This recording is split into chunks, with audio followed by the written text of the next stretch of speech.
Item ಯಾವುದೇ ಇರಲಿ try ಮಾಡಿ ಆಚಿ ಚಿಕನ್ ಮಸಾಲಾ. ನೂತನ ಮುಖ್ಯಮಂತ್ರಿ ಡಿಕೆ ಶಿವಕುಮಾರ್ ಅವರ ನೇತೃತ್ವದ ಕಾಂಗ್ರೆಸ್ ಸರ್ಕಾರದಲ್ಲಿ ಮುಸ್ಲಿಂ ಸಮುದಾಯದ ಮುಖಂಡ ಜಮೀರ್ ಅಹಮದ್ ಖಾನ್ ಅವರ ವಿರುದ್ಧ ಷಡ್ಯಂತ್ರ ನಡೆಸಿ ಸಚಿವ ಸ್ಥಾನ ತಪ್ಪಿಸಲಾಗಿದೆ ಅಂತ ಆರೋಪಿಸಿ ವಿಜಯಪುರದಲ್ಲಿ ಮುಸ್ಲಿಂ ಮುಖಂಡರು ಪ್ರತಿಭಟನೆಯನ್ನ ಮಾಡಿದ್ದರು. ಜಿಲ್ಲೆಯ ಹಕೀಂ ಚೌಕ್ ಬಳಿ ಇರುವ ಹಾಜಿ ಹಸನ್ ದರ್ಗಾದಲ್ಲಿ ನೂರಾರು ಜನ ಮುಸ್ಲಿಂ ಕಾರ್ಯಕರ್ತರು ಕಾಂಗ್ರೆಸ್ ಸರ್ಕಾರದ ವಿರುದ್ಧ ಘೋಷಣೆಯನ್ನ ಕೂಗಿ ಆಕ್ರೋಶವನ್ನ ಹೊರಹಾಕಿದ್ರು. ಇದೇ ವೇಳೆ ಜಮೀರ್ ಅಹಮದ್ ಪರ ಘೋಷಣೆಯನ್ನ ಕೂಗಿ ಮುಸ್ಲಿಂ ಮುಖಂಡರು ಆದಷ್ಟು ಬೇಗ ಜಮೀರ್ ಅಹಮದ್ ಖಾನ್ ಅವರನ್ನ ಸಚಿವ ಸಂಪುಟಕ್ಕೆ ಸೇರಿಸಿಕೊಂಡು ಉಪಮುಖ್ಯಮಂತ್ರಿ ಸ್ಥಾನವನ್ನ ನೀಡಬೇಕು ಅಂತ ಆಗ್ರಹಿಸಿದ್ರು. ಒಂದು ಎಐ ಆಡಿಯೋ ಇಟ್ಕೊಂಡು ಷಡ್ಯಂತ್ರವನ್ನ ಮಾಡಲಾಗಿದೆ. ಜಮೀರ್ ಅಹಮದ್ ಕೇವಲ ಲೀಡರ್ ಅಲ್ಲ, ಅವರು ಮಾಸ್ ಲೀಡರ್. ಚುನಾವಣೆ ವೇಳೆ ಮುಸ್ಲಿಂ ಸಮುದಾಯವನ್ನ ಬಳಸಿಕೊಳ್ತಿದ್ರು. ಇನ್ನು ಅಧಿಕಾರ ನೀಡುವಾಗ ತಾರತಮ್ಯ ಮಾಡ್ತೀರಾ ಅಂತ ಕಾಂಗ್ರೆಸ್ ವಿರುದ್ಧ ಆಕ್ರೋಶವನ್ನ ಹೊರಹಾಕಿದ್ದಾರೆ.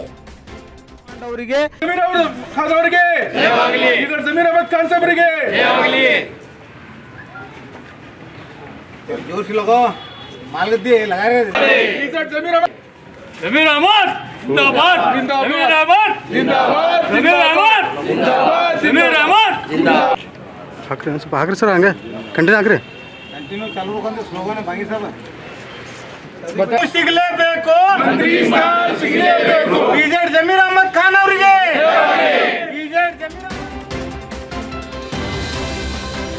ಜಮೀರ್ ಅಹಮದ್ಗೆ ಡಿಸಿಎಂ ಸ್ಥಾನ ಹಾಗೂ ನಸೀರ್ ಅಹಮದ್ಗೆ ಸಚಿವ ಸ್ಥಾನ ಕೊಡುವಂತೆ ಆಗ್ರಹಿಸಿ ಕೋಲಾರ ಜಿಲ್ಲೆಯಲ್ಲಿ ಕಾಂಗ್ರೆಸ್ ಕಾರ್ಯಕರ್ತರು ಬೃಹತ್ ಪ್ರತಿಭಟನೆಯನ್ನ ಮಾಡಿದ್ರು. ಈ ಇಬ್ಬರು ನಾಯಕರಿಗೆ ರಾಜ್ಯದಲ್ಲಿ ಮಾತ್ರವಲ್ಲದೆ ದೇಶದೆಲ್ಲೆಡೆ ಅಭಿಮಾನಿಗಳನ್ನ ಹೊಂದಿದ್ದಾರೆ. ಕಾಂಗ್ರೆಸ್ ಪಕ್ಷ ಅಧಿಕಾರಕ್ಕೆ ಬರಲು ಅಲ್ಪಸಂಖ್ಯಾತ ಸಮುದಾಯ ಮುಖ್ಯವಾಗಿದೆ. ಹೀಗಾಗಿ ಸಮುದಾಯದ ಮುಖಂಡರಾದ ಜಮೀರ್ ಅಹಮದ್ ಹಾಗೂ ನಸೀರ್ ಅಹಮದ್ಗೆ ಸೂಕ್ತ ಸ್ಥಾನವನ್ನ ಕೊಡಬೇಕು ಅಂತ ಆಗ್ರಹಿಸಿ ನಗರದ ಬಿಲಾಲ್ ಮಸೀದಿ ಬಳಿ ರಸ್ತೆಯನ್ನ ತಡೆದು ಪ್ರತಿಭಟನೆಯನ್ನ ನಡೆಸಿದ್ದಾರೆ.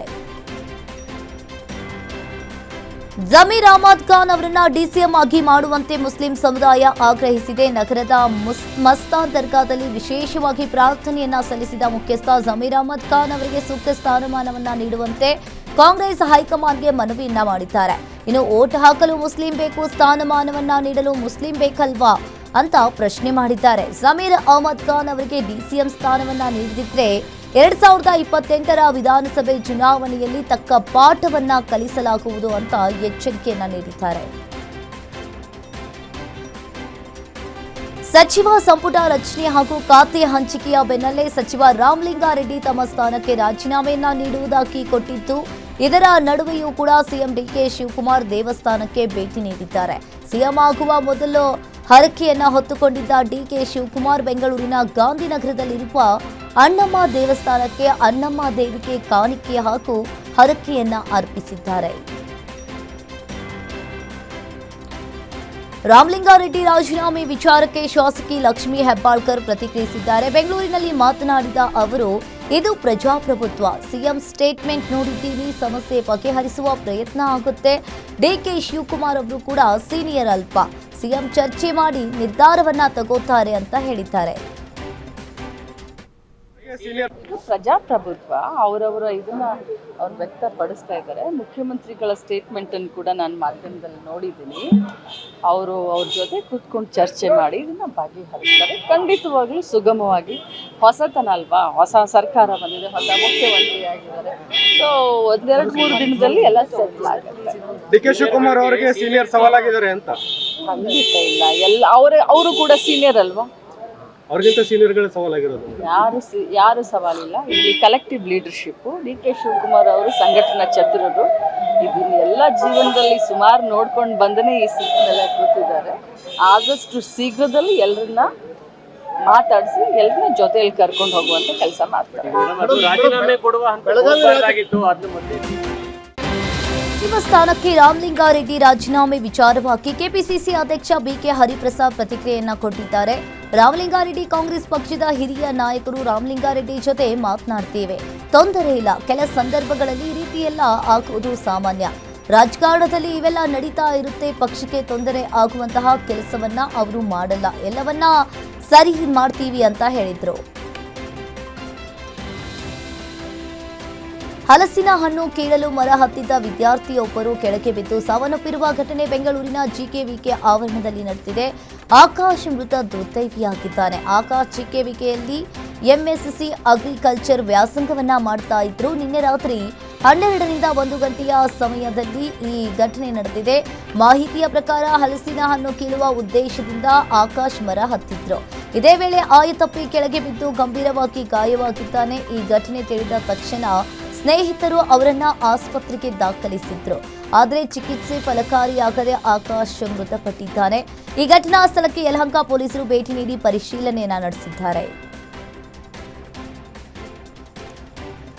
ರಾಜ್ಯದಲ್ಲಿ ಖಾಲಿ ಇರುವ ಹುದ್ದೆಗಳ ಭರ್ತಿಗೆ ಆಗ್ರಹಿಸಿ ಧಾರವಾಡದಲ್ಲಿ ರಾಜ್ಯ ರೈತ ಸಂಘ ಹಾಗೂ ಹಸಿರು ಸೇನೆ ವತಿಯಿಂದ ಬೃಹತ್ ಪ್ರತಿಭಟನೆಯನ್ನ ಮಾಡಿದ್ರು.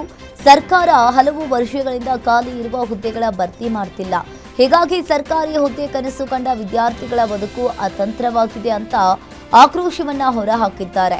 ಅಲ್ಲದೆ ಜೂನ್ 9ರ ಒಳಗಡೆಗೆ ವಿದ್ಯಾರ್ಥಿ ಮುಖಂಡರೊಂದಿಗೆ ಚರ್ಚೆ ಮಾಡಬೇಕು, ಇಲ್ಲವಾದರೆ ಇಡೀ ರಾಜ್ಯಾದ್ಯಂತ ರೈತ ಸಂಘಟನೆಗಳಿಂದ ಉಗ್ರ ಹೋರಾಟವನ್ನ ನಡೆಸುವುದಾಗಿ ಖಡಕ್ ಎಚ್ಚರಿಕೆಯನ್ನ ಕೊಟ್ಟಿದ್ದಾರೆ.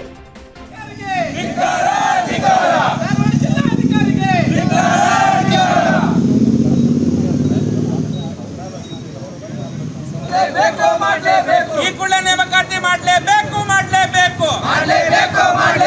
ಧಿಕ್ಕಾರ ಸರ್ಕಾರಕ್ಕೆ ಧಿಕ್ಕಾರ.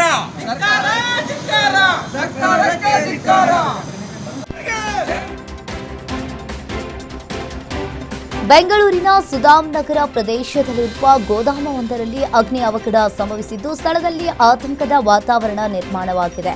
ಗೋದಾಮಿನಲ್ಲಿ ಕಾಣಿಸಿಕೊಂಡ ಬೆಂಕಿ ಕೆಲವೇ ಕ್ಷಣಗಳಲ್ಲಿ ವ್ಯಾಪಕವಾಗಿ ಹರಡಿ ಇಡೀ ಕಟ್ಟಡವನ್ನ ಆವರಿಸಿದೆ. ಬೆಂಕಿಯ ಕೆನ್ನಾಲಿಗೆಗೆ ಇಡೀ ಏರಿಯಾಕ್ಕೆ ಹೊಗೆ ಆವರಿಸಿಕೊಂಡಿದೆ. ಅಗ್ನಿ ಅವಘಡದಿಂದ ಉಂಟಾದ ದಟ್ಟ ಹೊಗೆ ಸುತ್ತಮುತ್ತಲಿನ ಪ್ರದೇಶವನ್ನೇ ಆವರಿಸಿದೆ. ಅಗ್ನಿ ಅವಘಡದ ಮಾಹಿತಿ ತಿಳಿತಾ ಇದ್ದಂತೆ ಅಗ್ನಿಶಾಮಕ ವಾಹನಗಳು ಸ್ಥಳಕ್ಕೆ ದೌಡಾಯಿಸಿದ್ದು ಬೆಂಕಿ ನಂದಿಸುವ ಕಾರ್ಯದಲ್ಲಿ ಸಿಬ್ಬಂದಿ ತೊಡಗಿದ್ದಾರೆ. ಡೆಕೋರೇಷನ್ ಶೆಡ್ಗೆ ಬೆಂಕಿ ಬಿದ್ದು ಲಕ್ಷಾಂತರ ರೂಪಾಯಿ ಮೌಲ್ಯದ ವಸ್ತುಗಳು ಹಾನಿಯಾಗಿವೆ. ಘಟನೆ ಕೋಲಾರದ ಮಾಲೂರು ಪಟ್ಟಣದ ಅಗ್ರಹಾರದಲ್ಲಿ ನಡೆದಿದೆ. ಆಂಜನೇಯ ದೇವಸ್ಥಾನ ಬಳಿ ಇರುವ ಫ್ಲೇವರ್ ಡೆಕೋರೇಷನ್ ಶೆಡ್ಗೆ ವಿದ್ಯುತ್ ಶಾರ್ಟ್ ಸರ್ಕ್ಯೂಟ್ನಿಂದಾಗಿ ಬೆಂಕಿ ಅವಘಡ ಸಂಭವಿಸಿದೆ. ಎಲ್ ನಾಗರಾಜ್ ಎಂಬುವರಿಗೆ ಸೇರಿದ ಡೆಕೋರೇಷನ್ ಶೆಡ್ನಲ್ಲಿ ಬೆಂಕಿ ಕಾಣಿಸಿಕೊಂಡಿದೆ. ಸದ್ಯ ಅದೃಷ್ಟವಶಾತ್ ಘಟನೆಯಲ್ಲಿ ಯಾವುದೇ ಪ್ರಾಣಹಾನಿ ಸಂಭವಿಸಿಲ್ಲ.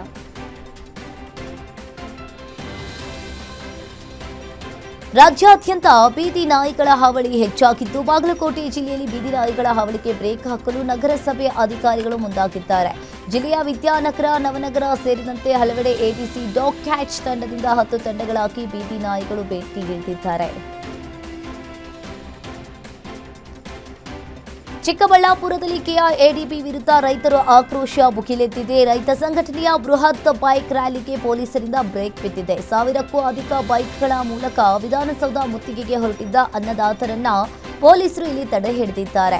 ಇನ್ನು ರ್ಯಾಲಿ ಬಿಡದಿದ್ರೆ ನುಗ್ಗಿಕೊಂಡು ಹೋಗ್ತೀನಿ ಅಂತ ಪೊಲೀಸರಿಗೆ ರೈತ ಸಂಘಟನೆಯು ನೇರ ಎಚ್ಚರಿಕೆಯನ್ನ ನೀಡಿದೆ. ರಸ್ತೆ ಬಿಡದಿದ್ರೆ ಹೊಲ ಗದ್ದೆಗಳ ಮೂಲಕವೇ ನುಗ್ಗಿ ವಿಧಾನಸೌಧ ತಲುಪಿ ಅಂತ ರೈತರಿಗೆ ಕೋಡಿಹಳ್ಳಿ ಚಂದ್ರಶೇಖರ್ ಕರೆ ನೀಡಿದ್ದಾರೆ. ರೈತರ ಬೃಹತ್ ಹೋರಾಟಕ್ಕೆ ಕೋಡಿಹಳ್ಳಿ ಚಂದ್ರಶೇಖರ್ ಆನಂದ್ ಗುರೂಜಿ ಸಾಥ್ ಕೊಟ್ಟಿದ್ದಾರೆ. ರೈತರಿಗೆ ಬೆನ್ನೆಲುಬಾಗಿ ನಿಲ್ಲುವಂತ ಗುಣ ಕೈ ತೆಗಿ.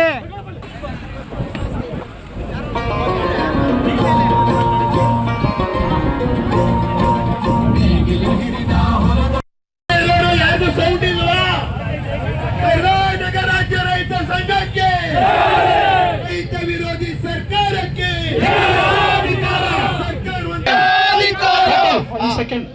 ದಯಮಾಡಿ ಯಾರು ಬೈಕ್ಗಳಿಲ್ಲೋ ಬೇರೆ ಜಿಲ್ಲೆಗಳಿಂದ ಬಂದಿದ್ದಾರೋ ದಯಮಾಡಿ ಹಿಂದುಗಡೆ ಎಸಿ ಗಾಡಿ ಅಧಿಕಾರ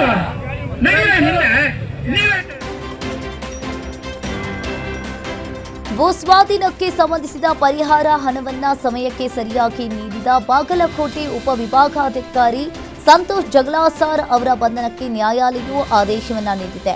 ಬಾದಾಮಿ ತಾಲೂಕಿನ ಕಪಲಕೇರಿ ಗ್ರಾಮದ ಮಹದೇವಪ್ಪ ಅಡಗಲ್ ಅವರಿಗೆ ನೀಡಬೇಕಿದ್ದ ಸುಮಾರು 32 ಲಕ್ಷ ರೂಪಾಯಿ ಭೂ ಪರಿಹಾರ ಹಣ ಬಾಕಿ ಉಳಿದಿರುವುದು ಈ ಪ್ರಕರಣದ ಮೂಲವಾಗಿದೆ. 1997ರಲ್ಲಿ ಗ್ರಾಮದ ಸ್ಮಶಾನಕ್ಕಾಗಿ ಜಮೀನನ್ನ ಇಲ್ಲಿ ಸ್ವಾಧೀನಪಡಿಸಿಕೊಳ್ಳಲಾಗಿದೆ.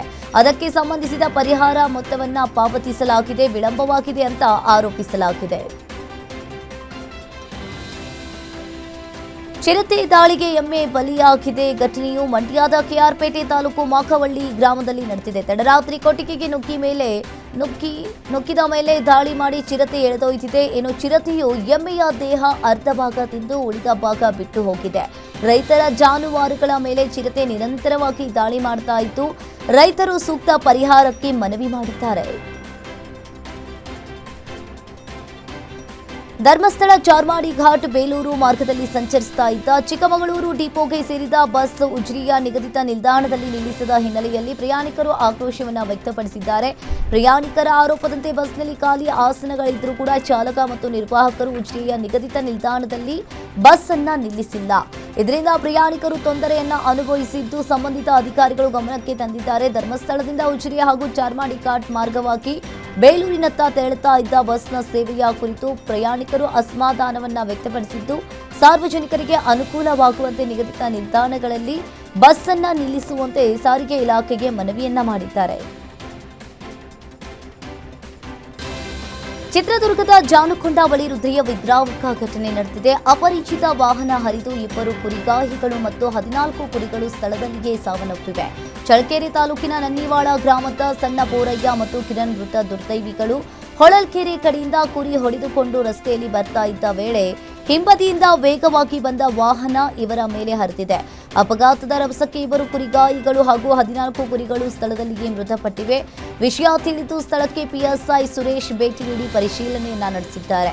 ಈ ಘಟನೆ ಚಿತ್ರದುರ್ಗ ಗ್ರಾಮಾಂತರ ಪೊಲೀಸ್ ಠಾಣಾ ವ್ಯಾಪ್ತಿಯಲ್ಲಿ ನಡೆದಿದೆ. ಹರಿದು ಹೋದ ವಾಹನಕ್ಕಾಗಿ ಪೊಲೀಸರು ಶೋಧ ಕಾರ್ಯಾಚರಣೆಯನ್ನ ನಡೆಸಿದ್ದಾರೆ. ಬೆಂಗಳೂರಿನಲ್ಲಿ ಶೌಚಾಲಯದ ಕಿಟಕಿ ಮೂಲಕ ನುಗ್ಗಿ ಚಿನ್ನದ ಗಟ್ಟಿ ಕಳ್ಳತನ ಮಾಡಿದ ಘಟನೆ ನಗರಪೇಟೆಯಲ್ಲಿ ನಡೆದಿದೆ. ಹಲಸೂರು ಗೇಟ್ ಪೊಲೀಸರಿಂದ ರೌಡಿ ಶೀಟರ್ ಸೇರಿ 3ರನ್ನ ಬಂಧಿಸಲಾಗಿದೆ. ನಗರಪೇಟೆಯ ಚರಂಡಿಗಳಲ್ಲಿ ನೀರು ಶೋಧಿಸಿ ಆರೋಪಿಗಳು ಚಿನ್ನ ಹುಡುಕ್ತಾ ಇದ್ರು. ಆರೋಪಿಗಳು ಚಿನ್ನ ಕದ್ದು ಪರಾರಿಯಾಗುವ ದೃಶ್ಯ ಸಿಸಿಟಿವಿ ಕ್ಯಾಮೆರಾದಲ್ಲಿ ಸೆರೆಯಾಗಿದೆ.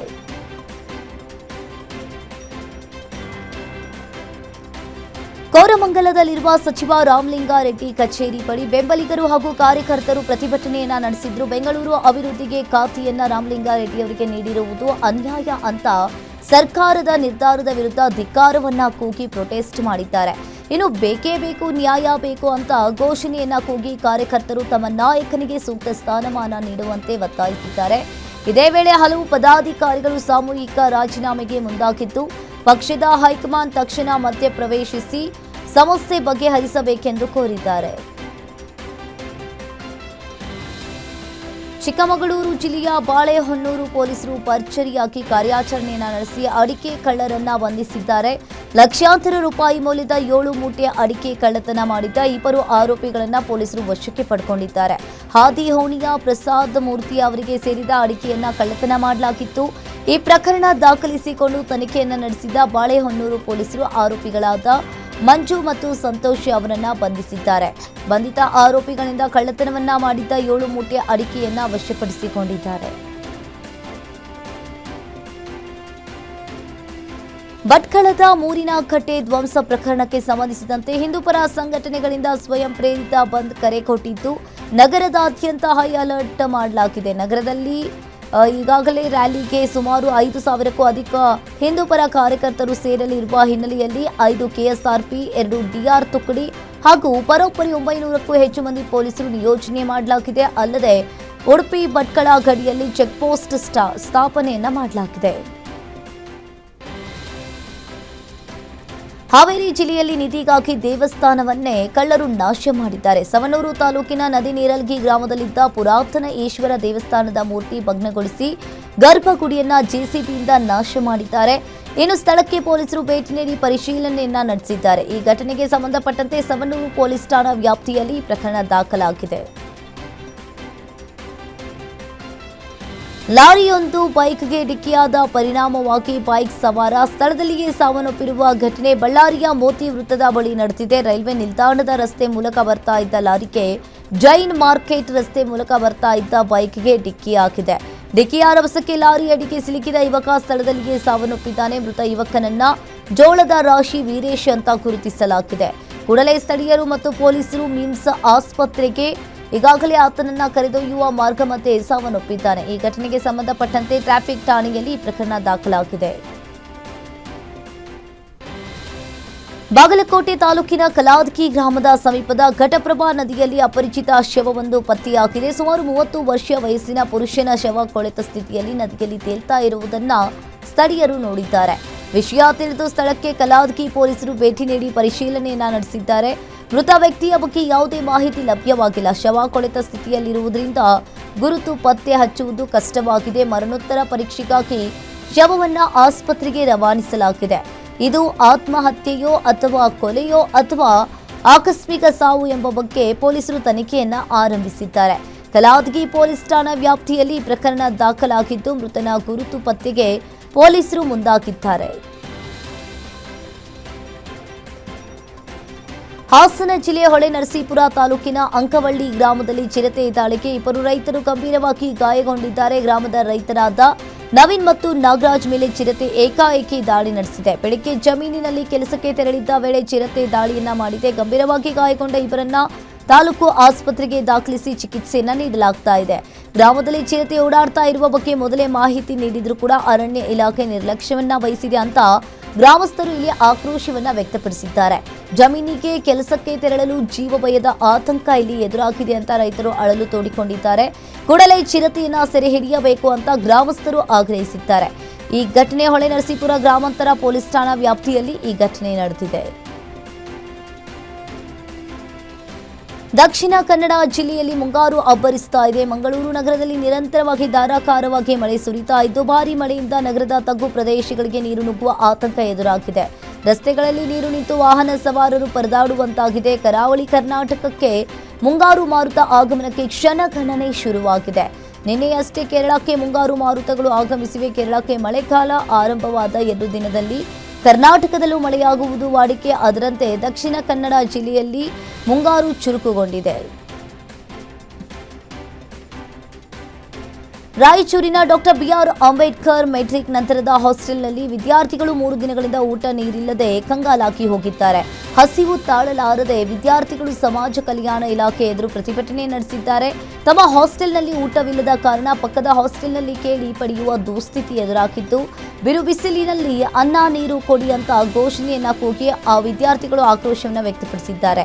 ಇನ್ನು ವಿದ್ಯಾರ್ಥಿಗಳು ಊಟ ನೀರು ಕೇಳಿದ್ರೆ ಹಾಸ್ಟೆಲ್ ವಾರ್ಡನ್ ಮೆಹಬೂಬ್ ಯಾರಿಗೆ ಬೇಕಾದರೂ ದೂರು ಕೊಡಿ, ಡಿಸಿಗೆ ಕೊಡಿ, ಡಿಡಿಗೆ ಕೊಡಿ ಅಂತ ಉಡಾಫೆ ಉತ್ತರವನ್ನ ನೀಡಿದ್ದಾರೆ. ಇನ್ನು 100ಕ್ಕೂ ಹೆಚ್ಚು ಬಾರಿ ಫೋನ್ ಮಾಡಿದ್ರು ಕೂಡ ವಾರ್ಡನ್ ಡೋಂಟ್ ಕೇರ್ ಅಂತ ಹೇಳ್ತಾ ಇದ್ದಾರೆ. ರಾಯಚೂರು ಯಾದಗಿರಿ ಜಿಲ್ಲೆಯ 100ಕ್ಕೂ ಹೆಚ್ಚು ವಿದ್ಯಾರ್ಥಿಗಳಿರುವ ಈ ಹಾಸ್ಟೆಲ್ನಲ್ಲಿ ಈ ಹಿಂದೆಯೂ ಕೂಡ ಇದೇ ಸಮಸ್ಯೆ ಆಗಿತ್ತು. ಊರಿಂದ ತಂದ ಹಣವೆಲ್ಲ ಹೊರಗಡೆ ಊಟ ನೀರಿಗೆ ಖರ್ಚಾಗಿದೆ ಅಂತ ವಿದ್ಯಾರ್ಥಿಗಳು ಅಳಲು ತೋಡಿಕೊಂಡಿದ್ದಾರೆ.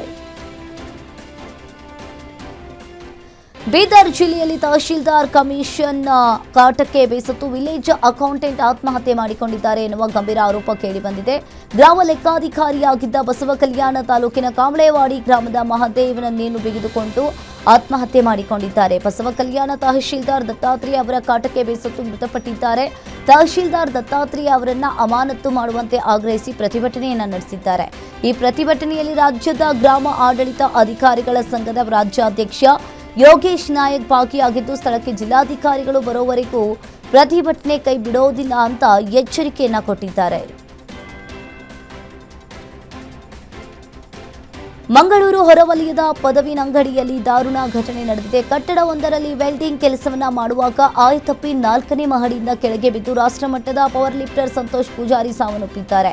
ಉಳ್ಳಾಲ ಧರ್ಮನಗರ ನಿವಾಸಿ 45 ವರ್ಷದ ಸಂತೋಷ್ ಪೂಜಾರಿ ಪದವಿನಂಗಡಿಯ ಕಟ್ಟಡದಲ್ಲಿ ವೆಲ್ಡಿಂಗ್ ಕೆಲಸವನ್ನ ನಿರ್ವಹಿಸ್ತಾ ಇದ್ರು. ಇದೇ ವೇಳೆ ಆಕಸ್ಮಿಕವಾಗಿ ಆಯತಪ್ಪಿ ಕೆಳಗೆ ಬಿದ್ದು ಗಂಭೀರವಾಗಿ ಗಾಯಗೊಂಡಿದ್ರು. ತಕ್ಷಣ ಆಸ್ಪತ್ರೆಗೆ ದಾಖಲಿಸಲಾಯಿತು. ಆದರೂ ಕೂಡ ಚಿಕಿತ್ಸೆ ಫಲಕಾರಿಯಾಗಿದೆ.